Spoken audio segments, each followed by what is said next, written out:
Hi guys, Bigg Boss season 7 grand inauguration welcoming ആയിരുന്നു ഇന്നലെ.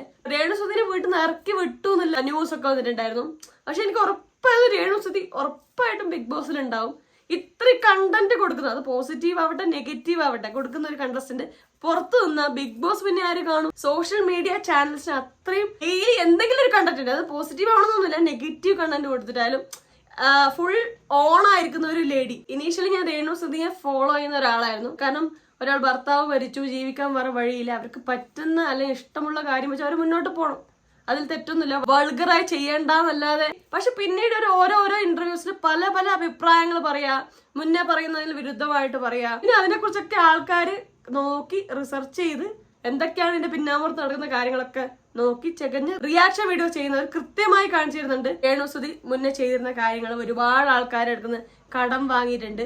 കടം വാങ്ങുന്ന തെറ്റൊന്നല്ല, നമുക്കൊരു ബുദ്ധിമുട്ടിനോ നമുക്കൊരു ഫ്രണ്ട്സിനോടോ നമുക്ക് അറിയുന്ന ആൾക്കാരോടോ നമുക്ക് പൈസ വെക്കാവുന്നതാണ്. പക്ഷെ തിരിച്ചു കൊടുക്കാൻ നേരത്തെ അല്ലെങ്കിൽ തിരിച്ചു ചോദിക്കുന്ന സമയത്ത് അവരെ ഭീഷണിപ്പെടുത്തുക, അങ്ങനെയുള്ള പരിപാടികൾ ചെയ്യുക. പിന്നെ വീട് വെച്ച് തന്നവരെ തന്നെ ചീത്ത വിളിക്കുക, അവരെ ഓൺലൈൻ മീഡിയാസിൽ വന്നിട്ട് അവരെ കുറിച്ച് മോശം പറയുക, അതൊക്കെ ഒരു നല്ല കാര്യമല്ല. അതൊന്നും നമുക്ക് ആക്സെപ്റ്റ് ചെയ്യാൻ പറ്റില്ല. അവരുടെ ജോലി പ്രൊഫഷനൊക്കെ വേറെ കാര്യം. പല ഇന്റർവ്യൂസിലും പുള്ളിക്കാരെ ഉണ്ടാക്കിയ കോൺട്രവേഴ്സീസ്, ഉത്തരം പറയാതെ വെച്ച സാധനങ്ങളൊക്കെ ബിഗ് ബോസിൽ ഒന്ന് റിവീൽ ചെയ്യാനുള്ള അതിന് വേണ്ടി സൂക്ഷിച്ചു വെച്ച സാധനമാണ് നേരത്തെ മനസ്സിലാവുന്നുണ്ടായിരുന്നു. എന്തായാലും എൻട്രി നടത്തിയിട്ടുണ്ട്, നമുക്ക് ബാക്കി കളികൾ കാണാം. ഇപ്പൊ നിലവിൽ കുറച്ച് സൈലന്റ് ആണ് പുള്ളിക്കാരി. എന്ന് വെച്ചാല് നോക്കി നോക്കി കളിക്കുക, ആവശ്യമുള്ള സമയത്ത് മാത്രം ഉത്തരം പറയുക, ഒരുപാട് കാര്യങ്ങളിൽ കയറി ഇടപെടുന്നൊന്നുമില്ല, കുറച്ച് സൈലന്റ് ആയിട്ടാണ് കാണുന്നത്. എന്തായാലും പ്ലാനിങ് ഉണ്ടാവും, എങ്ങനെ ചെയ്യണമെന്നും എന്താക്കണം എന്നും ഉറപ്പായിട്ട് പ്ലാനിങ് ഉണ്ടാവും. പുറത്തൊരു PR ടീമിനെല്ലാം റെഡി ആക്കിയിട്ടുണ്ടാവും, അതൊക്കെ വെരി ഷുവർ ആണ്.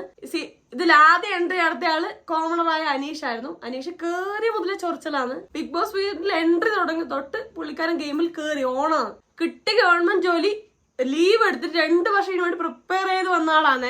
അപ്പം ഇതുപോലത്തെ ഒരു കണ്ടസ്റ്റന്റ് നമുക്ക് ഓർത്തു പോയി ഒരു സ്റ്റോറി കേൾക്കുമ്പോ, അല്ലെ? ആരാന്ന് നിങ്ങൾക്ക് അറിയാം, കമന്റ് ചെയ്യേ. കാണുന്ന ആരെയും അറിയില്ല. പിന്നെ സെക്കൻഡ് എൻട്രി വന്ന അനുമോളെ അറിയില്ല, ആരെയും അറിയില്ല. എല്ലാരോടും ചോദിക്കുന്നത് ആരാന്ന് ചോദിക്കുന്നുണ്ട്.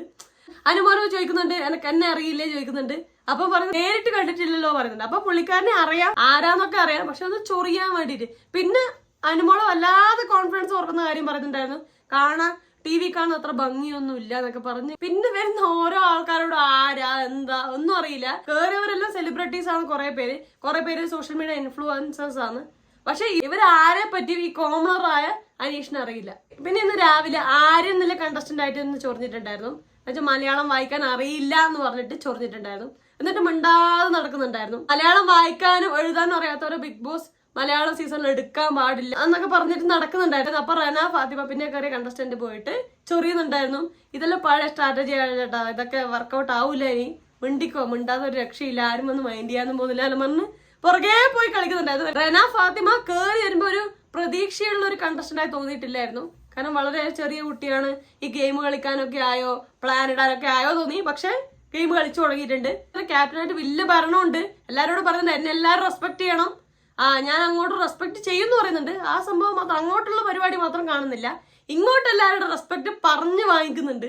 അപ്പൊ ആ ഒരു രീതിയിലാണ് പുള്ളിക്കാരന്റെ കളി. വെറുപ്പിക്കുന്നുണ്ട്. പക്ഷെ എന്തായാലും ഒരു ഗെയിമറാണ്, കളിക്കാൻ ഉദ്ദേശിച്ചും കളി അറിഞ്ഞുകൊണ്ട് തന്നെ വന്നത്. എന്ത് ചെയ്യണം, എങ്ങനെ ചെയ്യണം എന്നൊക്കെ പ്ലാൻ ഉണ്ട് പുള്ളിക്കാരൻ. വെൽ ഡിഫൈൻഡ് ആയ പ്ലാൻ ഉണ്ട്. നമുക്ക് നോക്കാം എന്തൊക്കെ പരിപാടിയാണ് കാണിച്ചു കൂട്ടുന്നത് നോക്കാം. അനുമോൾക്ക് ശേഷം ആര്യൻ വന്നു. ഈ വന്ന കൂട്ടത്തിലൊരു മോഡൽ ലുക്ക് കടന്നോട്ടെ വെച്ചിട്ട് കയറ്റിയതാന്ന് തോന്നുന്നു. അനീഷുമായിട്ടുള്ള മലയാള ഭാഷാ പ്രശ്നത്തിൽ പോയിട്ട് സോറി ഒക്കെ പറയുന്നുണ്ട്. പുള്ളിക്കാരൻ ഒരു പ്രശ്നമാക്കണ്ട എന്നുള്ള രീതിയിൽ പോയി പറയുന്നൊക്കെ ഉണ്ട്. ഇപ്പൊ ഒരു ഗെയിം കളിക്കുന്നൊന്നും കണ്ടില്ല. എല്ലാരോടും സംസാരിച്ച് ഇരുന്ന് ഒരുപാട് ഗെയിം ഇപ്പൊ കളിക്കുന്നില്ല, ഇനി കളിക്കുമായിരിക്കും, പ്ലാൻ ഉണ്ടാവും. പിന്നെ വന്ന കലാഭവൻ സരിക, നല്ലൊരു അഭിപ്രായമുണ്ട്, എല്ലാത്തിനോടും നിലപാടുകളുണ്ട്. പിന്നെ ന്യൂട്രൽ ആയിട്ടാണ് സംസാരിക്കുന്നത്, അല്ലാതെ ഒരാളുടെ ഭാഗം ചേർന്ന് സംസാരിക്കാത്ത ഇപ്പൊ നിലവിലെ. പിന്നെ സിംഗർ അക്ബർ ഖാൻ വന്നു. പുള്ളി എല്ലാവരോടും സംസാരിക്കുന്നുണ്ട്, ജോളി ടൈപ്പാണ്. ഗെയിം കളിക്കാൻ ഉദ്ദേശിച്ചിട്ട് തന്നെ പ്ലാൻ ഇട്ടിട്ട് തന്നെയാണ് വന്നത്. സംസാരത്തിലും നോമിനേഷൻ പറയുന്നതിലും ക്ലിയർ ആണ്. പിന്നെ വന്ന RJ ബിൻസി, നല്ലൊരു സംസാരിക്കുന്ന ഒരാളാണ്, ജോളിയാണ്, കുറച്ച് എന്റർടൈൻമെന്റ് ചെയ്യാനൊക്കെ പറ്റുന്നുണ്ട്. പിന്നെ വന്നത് ഒനിയൽ സാബു ആണ്. പുള്ളിക്കാരൻ ഇതുവരെ ഒരു ഗെയിം കയറിയിട്ടില്ല, അവിടെ ഇവിടെ ചുറ്റിപ്പറ്റി നിൽക്കുവായിരുന്നു. പിന്നെ വന്ന ബിന്നി നോബിൻ, സീരിയൽ ആർട്ടിസ്റ്റ് ആണ്, ഭയങ്കര ഫാൻ ബേസ് ഉണ്ട് പുള്ളിക്കാരിക്ക്. മാത്രമല്ല പുള്ളിക്കാർക്ക് നിലപാടുകളൊക്കെ ഉണ്ട്, അഭിപ്രായങ്ങളൊക്കെ പറയുന്നുണ്ട്. പിന്നെ വന്ന അഭിശ്രീ, ഇൻസ്റ്റാഗ്രാമിൽ മുന്നേ ടിക്ടോക്കിലൊക്കെ റീലിട്ട ഒരാളാണ്, അപ്പൊ സീരിയലിലും ഉണ്ട്. പുള്ളിക്കാരൻ കുഴപ്പമില്ല. പുള്ളിക്കാരൻ പറയുന്നത് ഹാൻഡിക്യാപ്റ്റഡ് ആയ ഒരു മനുഷ്യനും എന്തും ചെയ്യാം, വിൽ പവർ ഉണ്ടെങ്കിലും ഒക്കെ കാണിക്കാൻ വേണ്ടി വന്നതാന്ന് പറയുന്നു.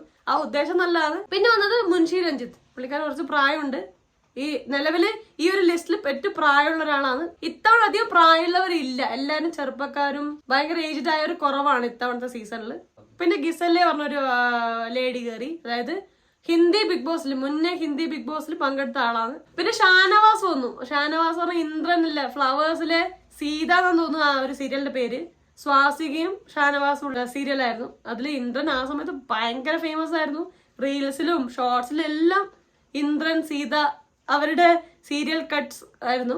കലിപ്പനും കാന്താരിയും ആ ഒരു മോഡലായിരുന്നു അവരുടെ വീഡിയോസ്. ഇയാൾക്ക് നല്ല ഫാൻ ബേസ് ഉണ്ടായിരുന്നു. പിന്നെ ഡാൻസ് കൊറിയോഗ്രാഫർ നവിൻ വന്നു. ഇതുവരെ പുള്ളിക്കാരൻ ആക്റ്റീവായി കണ്ടില്ല. പിന്നെ വന്നത് ലെസിബിയൻ കപ്പിൾ ആദില നൂറായിരുന്നു. അവരും അഭിപ്രായങ്ങളൊക്കെ പറയുന്നുണ്ട്, അവിടെ ഇവിടെ നിൽക്കുന്നുണ്ട്, സംസാരിക്കുന്നുണ്ട്, നോക്കാം. പിന്നെ ശൈത്യ സന്തോഷ് വന്നു, അതായത് അമൃത ടിവിയിലെ അമ്മി ആൻഡ് മീ പ്രോഗ്രാമിൽ 5th പൊസിഷൻ ആയതുകൊണ്ട് അവാർഡ് വേണ്ട, ഫസ്റ്റ് തന്നെ വേണമെന്ന് പറഞ്ഞിട്ട് അവാർഡ് നിരസിച്ചിട്ട് ഇറങ്ങിപ്പോയ അമ്മയും മകളുമായിരുന്നു. അതിൽ മകളാണ് കയറിയിട്ടുള്ളത്. ഇന്നത്തെ നോമിനേഷനിൽ ഏറ്റവും കൂടുതൽ ആൾക്കാർ നോമിനേറ്റ് ചെയ്ത ആളാണ് ശൈത്യ. പിന്നെ നമ്മൾ വെയിറ്റ് ചെയ്തിരുന്ന ആള് രേണു സുധി കയറി. ലാലേട്ടനോട് സംസാരിക്കുമ്പോൾ നല്ല നെർവസ് ആണത്, സംസാരത്തിലൊക്കെ വളരെ ക്ലിയർ ആണ് പുള്ളിക്കാരി. പിന്നെ ബിഗ് ബോസിന് ഉള്ളിലോട്ട് കയറുമ്പോൾ സുധിച്ചേട്ടൻ ഞാനിതാ കയറി എന്നൊക്കെ പറഞ്ഞിട്ടാണ് കയറിയത്. എന്ന് വെച്ചാല് നേരത്തെ സുധിച്ചേട്ടനോട് വാക്ക് പറഞ്ഞു വെച്ച പോലെയൊക്കെയാണ് കയറിയത്. അതിന് പറയാനില്ല, പുള്ളിക്കാരി സുധീതിന്റെ പേരിനെ പിടിച്ചിട്ട് എല്ലാ കാര്യങ്ങളും ചെയ്യൂ. അതിന്റെ ഒരു എന്താ പറയാ വാല് പിടിച്ചിട്ടേ ചെയ്യുള്ളൂ. ഇതിന്റെ എക്സ്റ്റൻഡഡ് വേർഷൻ ബിഗ് ബോസ് ഹൗസിൽ ഉണ്ടാവും. പിന്നെ ലാസ്റ്റ് വന്നത് അപ്പാനി ശരത്ത്, അതായത് അങ്കമാലി ഡയറീസിലെ നടൻ. പിന്നെ ലാലേട്ടന്റെ പടത്തിലും ഉണ്ടായിരുന്നു, എന്റെ അമ്മയുടെ ജിമിക്ക് കമ്മല് ആ പാട്ടിലൊക്കെ ഉണ്ടായ പുള്ളിക്കാരനാണ്. പുള്ളിക്കാരൻ എല്ലാവരോടും സംസാരിക്കുന്നുണ്ട്, കോൺഫിഡന്റ് ആയിട്ടാണ് നിൽക്കുന്നത്. ഓവർ കോൺഫിഡന്റ് ആണോ എന്നുള്ള സംശയമുള്ളൂ. അങ്ങനെയുള്ളവർ പെട്ടെന്ന് പുറത്തു പോകാനുള്ള സാധ്യതകളുണ്ട്, അറിയില്ല, ചിലപ്പോൾ പിടിച്ചു വെക്കുമായിരിക്കും. പിന്നെ ഇതിനൊക്കെ ഇടയിൽ ശാരിക കയറി, നല്ല ഹോട്ട് സീറ്റ് ഇന്റർവ്യൂ ചെയ്യുന്ന രേണു സുധീനൊക്കെ ഇന്റർവ്യൂ ചെയ്ത് ട്രോളും നെഗറ്റീവ് കമന്റൊക്കെ വാരിക്കൂട്ടിയ പുള്ളിക്കാരി കയറിയിട്ടുണ്ട്. രേണു സുധിയും ശാരികയായിട്ടുള്ള ഫൈറ്റ് കുറെ പേര് എക്സ്പെക്ട് ചെയ്യുന്നുണ്ട്. അതെന്തായാലും കാണാൻ പറ്റുന്ന ഉറപ്പാണ്. ഇന്നത്തെ ശാരികയുടെ നോമിനേഷനിൽ വളരെ ക്ലിയർ ആണ്.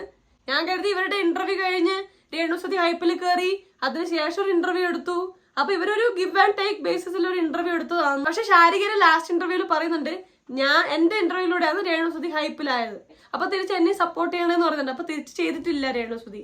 അപ്പൊ അതിന്റെ ഒരു ഗ്രഡ്ജ് ഉണ്ട് എന്നാ തോന്നുന്നു. എന്തായാലും ഇന്നത്തെ നോമിനേഷനിൽ രേണു സുധീന്റെ പേര് പറഞ്ഞിട്ടുണ്ട്. ലേറ്റസ്റ്റ് പ്രൊമോനുണ്ട്, അപ്പാനി ശരത്തും രേണു സുധിയായിട്ട് ഒരു അടി കാണുന്നുണ്ട്. അത് എപ്പിസോഡിലേ കാണിക്കുള്ളൂ. അപ്പൊ നിങ്ങൾക്ക് ഈ ബിഗ് ബോസ് ഏറ്റവും ഇഷ്ടപ്പെട്ട കണ്ടസ്റ്റന്റ് ആരാ? ഇതെങ്ങനെയുണ്ട് ബിഗ് ബോസ്? ഇത് കൊള്ളോ? ഈ കണ്ടസ്റ്റൻസ് ഒക്കെ രസമുണ്ടാ? ആരാണ് നിങ്ങൾക്ക് ഇതുവരെയുള്ള ഫേവറേറ്റ് ആയ ആള്? രേണു സുധി ഫാൻസ് ഉണ്ടോ അല്ല രേണു സുധി ഹേറ്റേഴ്സ് ഉണ്ടോ? എല്ലാം താഴെ മറക്കാതെ കമന്റ് ചെയ്യണേ. ലൈക്ക് ചെയ്യാനും ഷെയർ ചെയ്യാനും സബ്സ്ക്രൈബ് ചെയ്യാനും കമന്റ് ചെയ്യാനും മറക്കല്ലേ, മറന്നൂടെ.